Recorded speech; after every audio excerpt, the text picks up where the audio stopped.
Hello, good evening സഹോദരങ്ങളെ. ഒരു കാര്യം പറയട്ടെ, ഇന്നൊരു പ്രധാനപ്പെട്ട കാര്യം പറയാൻ വേണ്ടിയാണ് വന്നിരിക്കുന്നത്.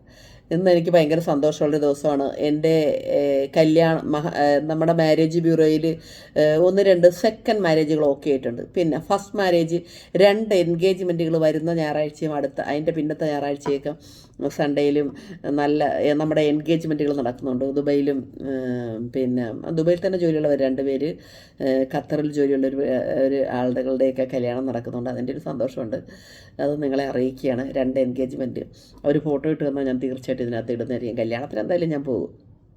പിന്നെ എനിക്ക് വിഷമിപ്പിക്കുന്നൊരു കാര്യമുള്ളത്, കുറേ ആൺകുട്ടികൾ ഇതിനകത്ത്, എല്ലാ പെൺകുട്ടികളും ഒന്ന് ശ്രദ്ധിച്ചേക്കണം. കുറേ ആൺകുട്ടികൾ ഈ കഷണ്ടിയായിട്ട് കല്യാണം നടക്കുന്നില്ല. നല്ല വിദ്യാഭ്യാസം, ഹൈ എഡ്യൂക്കേറ്റഡ് ആണ്, നല്ല ജോലിയുണ്ട്, നല്ല ഫാമിലിയാണ്, എല്ലാം ഉണ്ട്, നല്ല സ്നേഹസമ്പന്നന്മാരായ നല്ല കുട്ടികൾ. അവർ അതായത് ഒരു 30 വയസ്സാകുമ്പോൾ തന്നെ ഫുൾ കഷണ്ടിയാകുകയാണ്.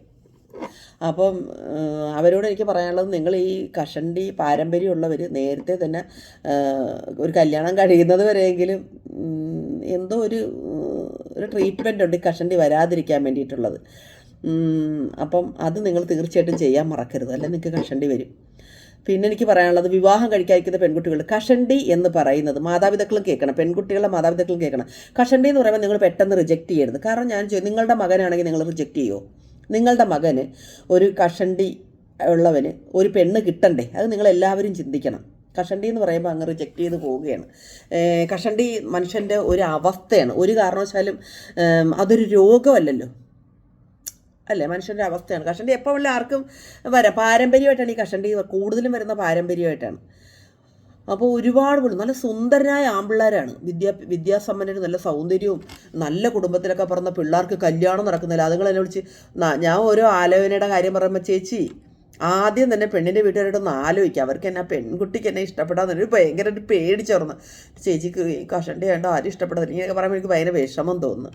അപ്പോൾ നിങ്ങളൊന്ന് ചിന്തിച്ച് നോക്കുക, അങ്ങനെ ഒരു മനസ്സിൻ്റെ വിഷമം ഒന്ന് കാണണം. മാതാപിതാക്കൾ കുട്ടികളോടും പറഞ്ഞു കൊടുക്കും, കഷണ്ടി വേണ്ട, നമുക്ക് വേണ്ട കഷണ്ടിയാന്ന്. അങ്ങനെ പറയില്ല. നിങ്ങളുടെ മകനാണ് നിങ്ങൾ പറയുമോ? ഒന്ന് ചിന്തിച്ച് നോക്കണം കേട്ടോ. നമ്മുടെ മകനായിട്ടൊന്ന് ചിന്തിച്ച്, ഒരിക്കലും അങ്ങനെ പറയരുത്. അങ്ങനെ അതൊരു ഫാൾട്ടല്ല, ഒരാളുടെ കുറ്റമല്ല. അതെനിക്ക് പറയണമെന്ന് ഓർത്തിരുന്നു. അതുകൊണ്ട് നമ്മുടെ നാട്ടിലെ ചെറുപ്പക്കാരായിട്ടുള്ള ഒരുപാട് പേര് എൻ്റെ അടുത്ത്, ഒരു സംസ്ഥാന സമ്മേളനത്തിനുള്ള ആൾ കഷണ്ടി ആയിട്ടുള്ള ഉണ്ട്.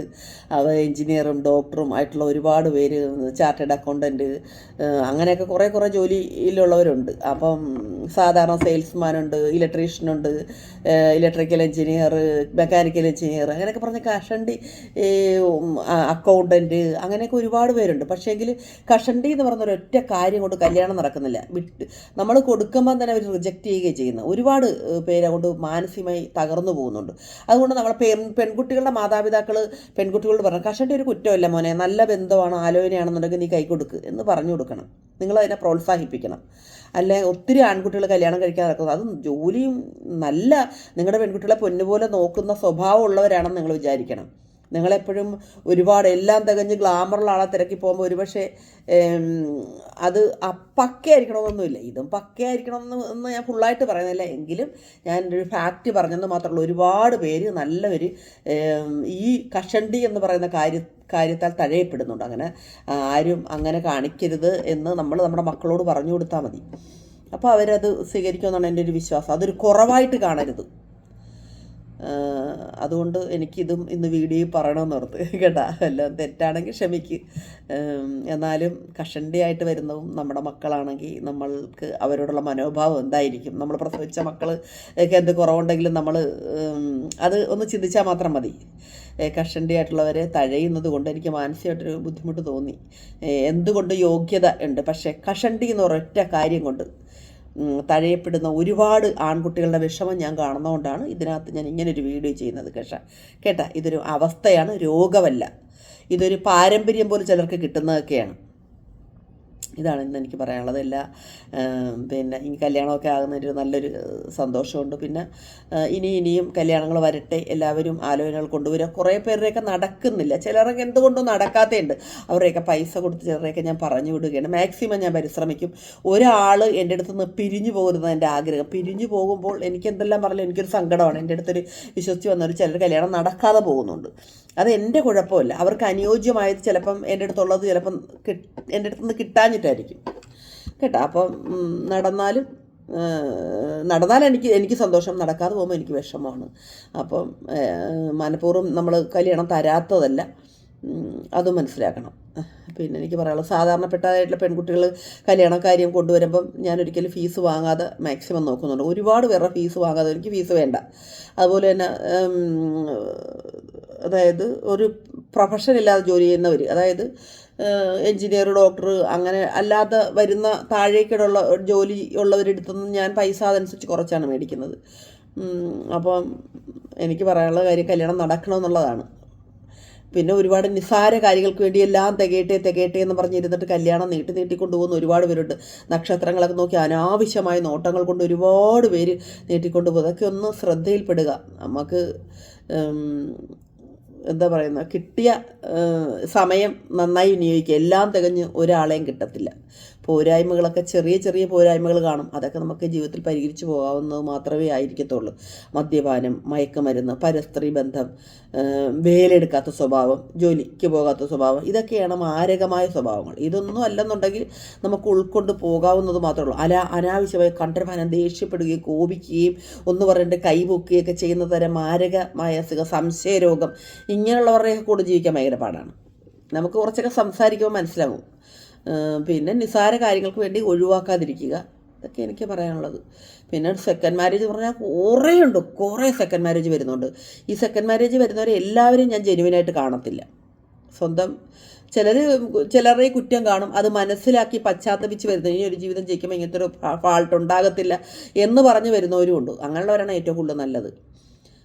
ചിലർ സ്വന്തം അഹങ്കാരത്താൽ അത് പോയി, ഇനി അടുത്ത അതിലും നല്ലത് കിട്ടട്ടെ എന്നുള്ള മനോഭാവത്തിൽ വരുന്നവരുണ്ട്. ചിലർ വന്നിട്ട് നേഴ്സുമാരെ തന്നെ മതി, ഡിപ്ലോമ വരെ പഠിച്ചതായിരിക്കും പയ്യൻ, അവർക്ക് നേഴ്സുമാരെ മതി. അങ്ങനെയെന്ന് പറഞ്ഞാൽ അവരവരുടെ നേഴ്സുമാർക്കൊക്കെ ഇപ്പോൾ ഭയങ്കര ഡിമാൻഡാണ്.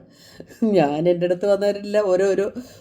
പിന്നെ ചില പെൺകുട്ടികളുടെ ഡിമാൻഡ്സൊക്കെ, പൂച്ചേനെ ഞാൻ വളർത്തും, എനിക്ക് പൂച്ചേനെ പൂച്ചേനെ ഇഷ്ടപ്പെടുന്നവരായിരിക്കണം, ചിലർ പട്ടീനെ ഇഷ്ടപ്പെടുന്നവരായിരിക്കണം. അങ്ങനെ പല ഇഷ്ടങ്ങളുമായിട്ട് ഇന്ന് പെൺകുട്ടികൾ വരുന്നത്. അപ്പോൾ ഞാൻ ചില കല്യാണങ്ങൾക്ക് കൊടുക്കുമ്പോൾ പൂച്ചനെ ഇഷ്ടമാണോ ചോദിക്കാൻ ആൻറ്റി, പട്ടീനെ ഇഷ്ടമാണോ ചോദിക്കാൻ ആൻറ്റി, എൻ്റെ പെൺകുട്ടികളുടെ അടുത്ത് ചോദിക്കുന്നതാണ്. അതൊക്കെ വളർത്തുന്ന കാണുമ്പോൾ പ്രശ്നം ഉണ്ടാക്കരുതും. അതൊക്കെ ഞാൻ അതിൻ്റെ കൂടെ സഹവസിക്കുമ്പോൾ ഹസ്ബൻഡ് ചിലപ്പോൾ ഇഷ്ടപ്പെടത്തില്ല. ചേച്ചി ആൻറ്റി ചോദിക്കുക ആൻറ്റി എന്നൊക്കെ എൻ്റെ അടുത്ത് പറയും. അപ്പോൾ എനിക്ക് ചിരി വരും. പണ്ടൊക്കെ ഇങ്ങനെ വല്ലതും പറയാൻ പറ്റുമോ? ഇന്ന് പെൺകുട്ടികളൊക്കെ സ്വന്തം കാലം നിൽക്കുന്നവർക്ക് ധൈര്യത്തെ തലയുയർത്തി പിടിച്ച് ഇങ്ങനെ ചോദിക്കാൻ പറ്റും. അവർ മറ്റൊരാളെ ഡിപ്പെൻഡ് ചെയ്ത സ്വന്തം വരുമാനത്തിൽ കഴിയുന്നു. അതുകൊണ്ട് അവർക്ക് അവരുടേതായ ഇഷ്ടം സ്ഥാപിച്ചെടുക്കാൻ സാധിക്കുന്നു. ഞാൻ അത്ഭുതത്തോടു കൂടി നോക്കിയിരിക്കുകയാണ് കാലത്തിൻ്റെ പോക്ക്. മാരേജ് ബ്യൂറോ നടത്തുന്ന ഞാൻ പല വ്യത്യസ്തരായ ആളുകളുടെ സ്വഭാവങ്ങളും കണ്ടുകൊണ്ടിരിക്കുകയാണ്. ശരിക്കും ചിലതൊക്കെ നമുക്ക് ദേഷ്യം വരുന്ന കാര്യങ്ങളൊക്കെ ഉണ്ട്. എന്നാലും ഞാൻ ദേഷ്യം വരും. ഞാൻ പറഞ്ഞ ദേഷ്യപ്പെട്ടിട്ട് കാര്യമില്ല. ഇതാണ് ലോകം. നമ്മൾ ലോകത്തെ കാണുകയാണ് പലരിലൂടെ, പല സ്വഭാവമുള്ള ആൾക്കാരിലൂടെ. അപ്പോൾ എനിക്ക് പറയാനുള്ളൊരു കാര്യം, എനിക്കൊരു അങ്ങോട്ടൊരു അഭ്യർത്ഥനയാണ്. കഷണ്ടി എന്ന് പറയുന്നത് ശരീരത്തിൻ്റെ നമ്മുടെ ഒരു അവസ്ഥയെ, അല്ലെങ്കിൽ നമ്മൾക്ക് പാരമ്പര്യമായി കിട്ടുന്ന ഒരു അവസ്ഥയൊക്കെയാണ്. അതിന് ഒരു രോഗം പോലെ അല്ലെങ്കിൽ ഒരു ദേഷ്യമോ ഒരു വെറുപ്പോടെയും കൂടി ഒരിക്കലും കാണണ്ട കേട്ടോ. അത് പറയാൻ കൂടിയാണ് ഞാൻ ഇന്ന് വന്നത്. ഓക്കെ, നല്ലൊരു ദിവസം ആശംസിച്ചുകൊണ്ട് ടാറ്റാ, ബൈ.